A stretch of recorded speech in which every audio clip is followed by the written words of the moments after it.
This is the room she's been to many times before. She walks in herself, but she's not sure why. She knows what happens in here. Things she doesn't want and hasn't agreed to, things that terrify her and hurt. For most people, having a venipuncture, so having a needle stuck in your arm, is not too much of a big deal. But for some patients, it presents a really difficult task and a state of fear in that person. They try to distract her, chat about school, her birthday, Easter, anything, but she knows the truth. They tell her it has to be done, it's to help her. They try to persuade her to sit on Mum's knee. I didn't like the needle though. You didn't like the needle? I know. In particular, the patient group we've been trying to help here at Morecambe Bay, patients with learning disabilities, being able to touch their hand or their arm is sometimes quite a challenge, never mind sticking a needle in somebody. How did you feel? Frightened and sad. She screams, shouts, tries to hit out and thrash, her face crimson with distraught tears. She is held until the deed is done. This is not right. She did not agree to this. The hold becomes a hug and comfort, then praise and stickers. This torture is a routine blood test.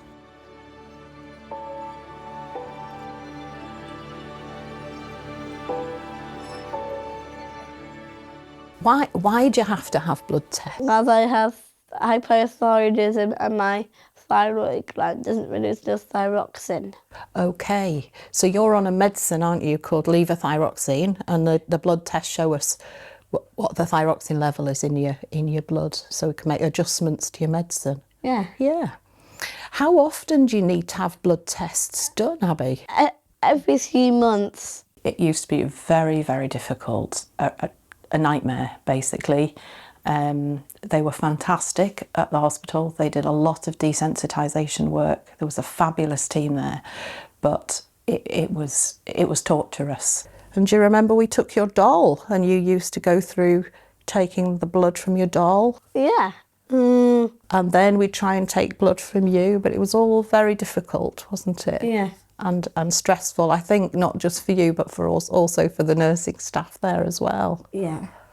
There's various devices out on the market called upper arm transdermal devices, and these are like modern day leeches. So basically you warm up the upper arm, stick the device on, and use a tiny tube to collect the sample in, and it's painless for that patient. So we did a little trial here with 20 patients, and we found one particular device that works really well with our patients with learning disabilities. We went for Abigail's annual health check. When you're 14, if you have a learning disability, annual health checks start.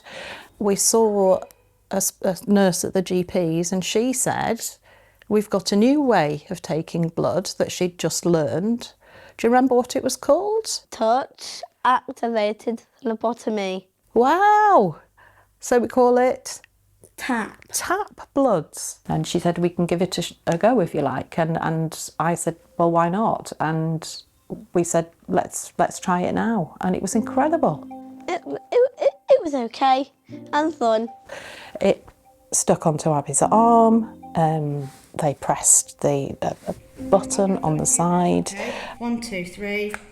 Oh, That's it. Done. we did it. And then we wait. And blood came out into the tube, and Abi sat there happily, smiling, and left the surgery that day saying, tap bloods is fun.